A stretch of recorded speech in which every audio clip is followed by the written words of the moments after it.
দিন বৃষ্টিপাত হয় বলো তো? হ্যাঁ, টিপ টিপ ঝিরঝির করে বৃষ্টিপাত হয় বলো তো? সেই সময় আমরা কি ব্যবহার করি? ছাতা ব্যবহার করি। কি বলো তো তখন কোন কাল? হ্যাঁ, ঠিক বলেছো, বর্ষাকাল। বর্ষাকালে খুব বেশি বৃষ্টিপাত হয়।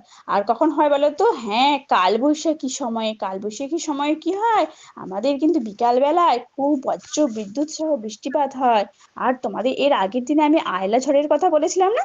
আয়লা ঝড় যখন হয়েছিল তখন কি হয়েছিল বলো তো? হ্যাঁ, তাদের কি অনেক গ্রামের ক্ষতি হয়েছিল তাই না? গ্রাম, রাস্তাঘাট, গাছপালার অনেক ক্ষতি হয়েছিল তাই না?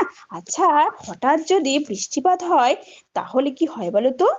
হঠাৎ যদি বৃষ্টিপাত হয় তাহলে কি হয়? প্রবল বন্যা সৃষ্টি হয় তাই না?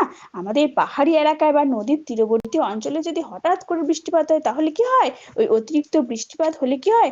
নদী বা ঝর্ণার জলটা দ্রুত বেড়ে যায় তাই না? অনেক বেড়ে যায়। আর তার পাশাপাশি যে সমস্ত এলাকাগুলো আছে তাহলে সেগুলো কি হয়? সেই বাড়ি ঘরগুলো কি হয়? স্রোতের টানে চারদিকে ভেসে যায় তাই না?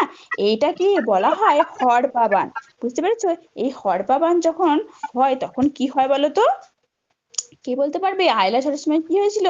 হ্যাঁ, ঘর বাড়ি সব কি হয়েছিল? সব নষ্ট হয়ে গিয়েছিল তাই না? ঘর বাড়ি ভেঙে গিয়েছিল।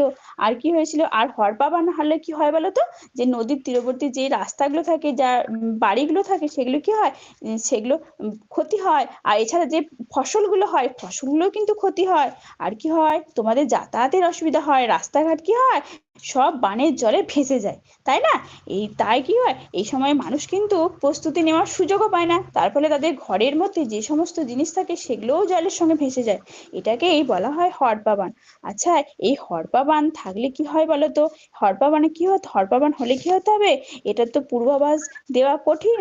তাই কি করতে হবে আমাদের? যদি কোনো পূর্বাভাস তাই আমাদের কি করতে হবে? সচেতন থাকতে হবে, প্রাকৃতিক দুর্যোগ সম্পর্কে সচেতন থাকতে হবে।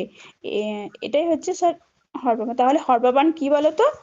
হরপাবান হচ্ছে, তাহলে বলো তো হরপাবান কাকে বলা হয়? আকস্মিক ভাবে যদি কোনো বন্যা সৃষ্টি হয় তখন তাহলে কি হয়? আমাদের পারিপার্শ্বিক যে ক্ষতি হয় সেটাকে কি বলা হয়? হরপাবান। তাই না?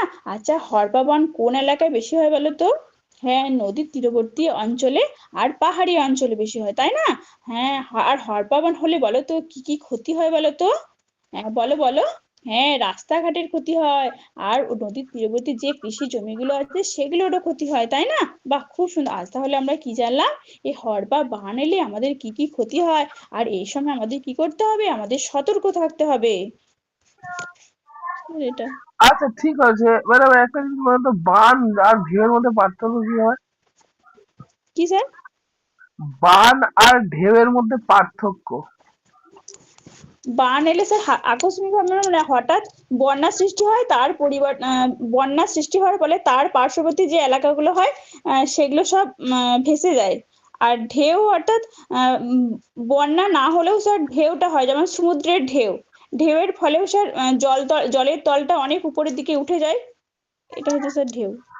আচ্ছা, বান নদীতে দেখা যায় আর ঢেউ সমুদ্রে দেখা যায়, ঠিক বললাম? হ্যাঁ স্যার। আচ্ছা, আপনার নেক্সট টপিক হচ্ছে শিশুর অধিকার। ক্লাস শিশুর 5 অধিকার। পরিবেশ বিদ্যা।